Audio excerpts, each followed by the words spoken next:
In a quiet forest, a father and his son were enjoying a moment together during a family gathering. Amid the hustle and bustle of other family members, they chose to sit near the tent, savoring the warmth of the campfire they had built together.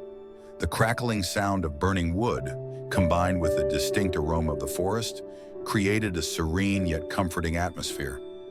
As the campfire began to consume the wood they had arranged, the father suddenly noticed something on the ground a few meters from where they sat. A snake lay motionless. The father thought it was dead. His instinct as a protector made him worry that the snake might emit an unpleasant odor or even pose a threat to his family. Carefully, the father approached the snake and grabbed its tail. Perhaps this is the best way to avoid any problems, he thought as he lifted the snake with the intention of throwing it into the fire. However, something unexpected happened. The snake was still alive. With a sudden movement, it attempted to bite the father's hand. Reflexively, the father threw the snake into the campfire. Yet despite the threat to his life, the father did not let his instinct for self-preservation turn into an act that would harm another creature. Quickly, he grabbed a long stick and worked to pull the snake out of the fire. Once he succeeded, he threw the snake into the bushes far away from the tent, ensuring it was not seriously injured and would no longer pose a danger. His son, who had been watching the entire incident closely, finally asked in a confused tone, "Dad, why did you save the snake that almost bit you?" The father smiled gently and explained, "Son, the snake tried to bite me not because it's evil. It was simply following its instinct to survive. It doesn't care whether the person it bites is good or bad, rich or poor, male or female. That's just how it survives.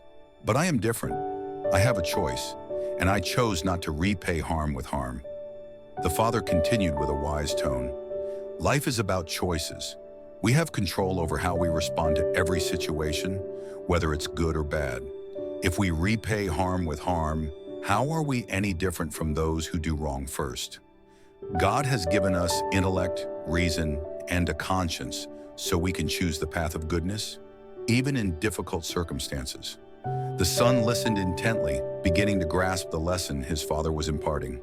The father went on, "Remember, son, our goodness should not be determined by the actions of others.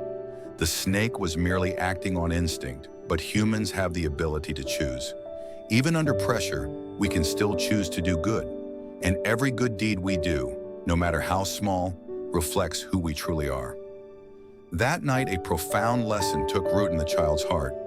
He learned that being human means having the ability to choose goodness, even when faced with challenging and difficult situations.